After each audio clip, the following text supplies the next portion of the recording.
Hi friends, welcome to village వంటకాలు. Friends, సరికొత్త రెసిపీతో మేము ముందుకు వచ్చాను. ఇవాళ సింపుల్ అండ్ టేస్టీ రెసిపీ వచ్చేసి లంచ్ బాక్స్ రెసిపీ. మార్నింగ్ లేవగానే ఎలాంటి హడావుడి లేకుండా ఇంట్లో ఉన్న వాటితోటే చాలా హెల్తీగా టేస్టీగా ఇలా లంచ్ బాక్స్ని చేసి పెట్టండి ఫ్రెండ్స్. చాలా ఇష్టంగా తింటారండి. ఇది చాలా బాగుంటుంది. ఇక లేట్ చేయకుండా సింపుల్ అయిన టేస్టీ ఈ లంచ్ బాక్స్ రెసిపీని ఎలా రెడీ చేసుకోవాలి, దాని ప్రాసెస్ ఏంటనే చూసేద్దాము. రెగ్యులర్గా అన్నం వండుకునే ఒక గిన్నె తీసుకొని అందులో బాస్మతి రైస్ వేసుకోవాలి. నేను ఈ లంచ్ బాక్స్ రైస్లోకి బాస్మతి రైస్ని తీసుకున్నానండి. మీరు నార్మల్గా రెగ్యులర్గా వండుకునే రైస్ కూడా వేసుకోవచ్చు. ఇక్కడ చూపించిన గ్లాస్తో 2.5 గ్లాసుల వరకు రైస్ గిన్నెలోకి తీసుకున్నాను. తర్వాత ఇందులో వాటర్ పోసి 2-3 సార్లు మెదుపుకుంటూ బాగా కడగాలి. ఇలా బాగా కడిగిన తర్వాత ఇందులో వాటర్ పోయాలి. 2.5 గ్లాస్ రైస్కి 5 గ్లాసుల వరకు వాటర్ పోయాలి. వీటిని ఒక్క 10 నిమిషాల పాటైనా నానబెట్టుకోవాలి. 10 నిమిషాల తర్వాత ఇప్పుడు ఈ గిన్నెని స్టవ్ పైన డైరెక్ట్గా పెట్టుకొని అన్నం వండుకోవాలి. నేను అన్నం వండిన తర్వాత చూపిస్తానండి. కొద్దిసేపు అయిన తర్వాత మనకి అన్నం రెడీ అయిపోయింది. రైస్ పొల్లులుగా అన్నం అయితే ఉడికిపోయిందండి. ఇప్పుడు ఈ గిన్నెలో ఉన్న రైస్ని అంతా కూడా ఒక పెద్ద బేషన్లోకి వేసుకోవాలి. దీన్ని పూర్తిగా చల్లారనివ్వాలి. చల్లగా అయితే అన్నం అనేది ఇంకా పొల్లులుగా చాలా బాగా వస్తుందండి. మనం గిన్నెలో అలాగే ఉంచినట్లయితే ఆ వేడికి ముద్దలాగా రెడీ అయిపోతుంది. అలా కాకుండా రైస్ అయిన వెంటనే ఇలా వెడల్పాటి బౌల్లోకి కానీ లేదు అంటే ఇలాంటి పెద్ద బేషన్లోకి తీసుకోండి. పూర్తిగా చల్లారనివ్వాలండి.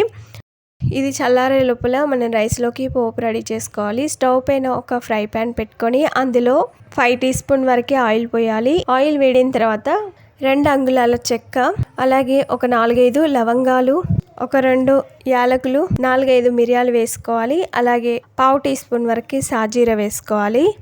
ఇలా 1/2 టీ స్పూన్ వరకు జీలకర్ర వేసుకోండి. సాజీర జీలకర్ర వేసిన తర్వాత ఇందులోనే ఒక 1/2 టీ స్పూన్ వరకు ఆవాలు వేయాలి. ఆవాలు జీలకర్ర చిటపటలాడేంత వరకు ఫ్రై చేసుకున్న తర్వాత ఇందులో ఒక గుప్పెడన్ని జీడిపప్పు పలుకుల్ని వేసుకోవాలి. ఈ రైస్లోకి జీడిపప్పులను కొన్ని ఎక్కువగానే వేసుకోవాలి. జీడిపప్పులు పచ్చివాసన పోయి కొంచెం లైట్గా మారేంత వరకు ఫ్రై చేసుకోవాలి. ఇలా జీడిపప్పులు కొంచెం ఫ్రై అయిన తర్వాత ఇందులో సన్నగా తరిగిన ఉల్లిపాయ ముక్కలు వేసుకోవాలి. 2 మీడియం సైజు ఉల్లిపాయని వీలైనంత సన్నగా తరిగి వేసుకోవాలి. సన్నగా పొడుగా తరిగి వేసుకోండి. ఉల్లిపాయ ఫ్రై అయ్యే లోపల ఇప్పుడు ఒక మిక్సీ జార్ తీసుకొని అందులో కారానికి సరిపడా పచ్చిమిర్చి వేసుకోవాలి. మనం ఇందులో ఎండు కారం వేసుకోమండి, పచ్చిమిర్చి కారంతో చేసుకుంటాము. చాలా రుచిగా ఉంటుంది. అలాగే ఒక 3 వెల్లుల్లి రెబ్బలు పొట్టు తీసి వేసుకోవాలి. అలాగే ఇందులో 2 చిన్న సైజు కట్టల పుదీనా వేసుకోవాలి. పుదీనాని ఆకులు తుంచి శుభ్రంగా కడిగి ఇందులో వేసుకోండి. అలాగే ఒక కట్ట కొత్తిమీర వేసుకోండి. చిన్న సైజు కట్ట ఒకటి సరిపోతుంది. అలాగే 5-6 రెమ్మల కరివేపాకు శుభ్రంగా కడిగి వేసుకోవాలి. తర్వాత ఇందులోనే ఒక 1/2 టీ స్పూన్ వరకు రాళ్ళుప్పు వేసుకొని మిక్సీపై మూత పెట్టి దీన్ని మెత్తగా మిక్సీ పట్టుకోవాలి. చూడండి, ఇలా మెత్తగా మిక్సీ పట్టుకోండి. ఒకవేళ ఈ ఆకులు మిక్సీ కాకపోతే కొన్ని వాటర్ని యాడ్ చేసి మెత్తగా మిక్సీ పట్టుకోవాలి. ఇంకొక సైడు ఉల్లిపాయలు కూడా ఇలా బాగా ఫ్రై అయిన తర్వాత ఇందులో 3/4 టీ స్పూన్ వరకు అల్లం వెల్లుల్లి పేస్ట్ వేసుకోవాలి. 1/2 టీ స్పూన్ వరకు పసుపు వేయాలి. అల్లం వెల్లుల్లి పేస్ట్, పసుపు అనేది పచ్చివాసన పోయేంత వరకు కొద్దిసేపు ఫ్రై చేసుకోవాలి.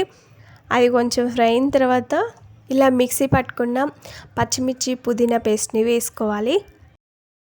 ఇందులో పుదీనా ఎక్కువ తీసుకోవాలండి. మిగతావి కొత్తిమీర అలాగే కరివేపాకు అనేది పుదీనా ఎంత క్వాంటిటీలో తీసుకుంటామో హాఫ్ క్వాంటిటీ కొత్తిమీర కరివేపాకు తీసుకోవాలి. ఇప్పుడు ఈ పచ్చిమిర్చి పుదీనా పేస్ట్ వేసిన తర్వాత పచ్చివాసన పోయేంత వరకు బాగా ఫ్రై చేసుకోవాలి. మనకి ఈ రైస్ చాలా రుచిగా రావాలంటే మెయిన్ ఈ ఒక్క పాయింట్ గుర్తుపెట్టుకోవాలి. ఇది ఆయిల్లో వేసిన తర్వాత పచ్చివాసన పోయేంత వరకు బాగా ఫ్రై చేసుకోవాలి. ఎంత బాగా ఫ్రై చేసుకుంటే ఈ రైస్ అంత రుచిగా ఉంటుంది. ఈ పేస్ట్ వేయగానే ఆయిల్ అంతా కూడా అబ్జర్వ్ చేస్తుందండి. కొద్దిసేపు అయిన తర్వాత సైడ్లకు ఆయిల్ రిలీజ్ చేస్తూ ఉంటుంది. అలా రిలీజ్ అయ్యేంత వరకు దీన్ని బాగా ఫ్రై చేసుకుంటూనే ఉండాలి. చూసారు కదా, కొద్దిసేపు అయిన తర్వాత ఇలా ఆయిల్ రిలీజ్ చేస్తూ ఉంటుంది. ఇలా ఆయిల్ రిలీజ్ అయిన తర్వాత స్టవ్ ఆఫ్ చేసుకొని దీన్ని పక్కన పెట్టేద్దాం. ఇప్పుడు ముందుగా చల్లారబెట్టిన రైస్లో రుచికి సరిపడా ఉప్పు వేసుకోవాలి. తర్వాత ఈ పుదీనా పేస్ట్ అంతా కూడా రైస్లో వేసుకొని స్పూన్తో బాగా కలుపుకోవాలి. ఈ పుదీనా పేస్ట్ వేడిగా ఉంది కాబట్టి చేతితో కలుపుకోవడం ఇబ్బందిగా అవుతుందండి. కాబట్టి ఇలా స్పూన్ తోటే బాగా కలుపుకోవాలి. రైస్తో కలిసేలాగా బాగా కలుపుకోండి. స్పూన్ తోటి ఇలా బాగా కలుపుకున్న తర్వాత ఒక సర్వింగ్ ప్లేట్లోకి తీసుకొని సర్వ్ చేసుకుంటే అంతేనండి. సింపుల్ అండ్ టేస్టీ, నోరూరించే కమ్మని హెల్దీ రైస్ అయితే రెడీ అయిపోయింది. ఈ రైస్ పుల్లగా కావాలనుకునేవారు ఇందులో నిమ్మకాయ కూడా పిండుకోవచ్చండి. నాకు ఇప్పుడు నిమ్మకాయలు అవైలబుల్లో లేవు, నేనైతే నిమ్మకాయ పిండలేదు. మీరు ఈ రైస్ చేసుకున్నప్పుడు నిమ్మకాయ పిండుకోండి ఫ్రెండ్స్, చాలా రుచిగా ఉంటుంది. దీన్నంతా కూడా బాగా కలిపి ఇలా సర్వింగ్ ప్లేట్లోకి తీసుకొని పెరుగు రైతాతో సర్వ్ చేసుకుంటే అంతేనండి. సింపుల్ అండ్ టేస్టీ, నోటికి ఎంతో కమ్మగా రుచిగా అనిపించే హెల్దీ పుదీనా రైస్ అయితే రెడీ అయిపోయింది. మామూలుగా మనం రైసులు చేసేటప్పుడు పోగులో కరివేపాకు వేస్తే వేరి పడేస్తూ ఉంటారు. అలా కాకుండా వాళ్ళకి తెలియకుండానే ఇలా మిక్సీ పట్టి చేసినట్లయితే చాలా హెల్తీగా టేస్టీగా తినేస్తారండి.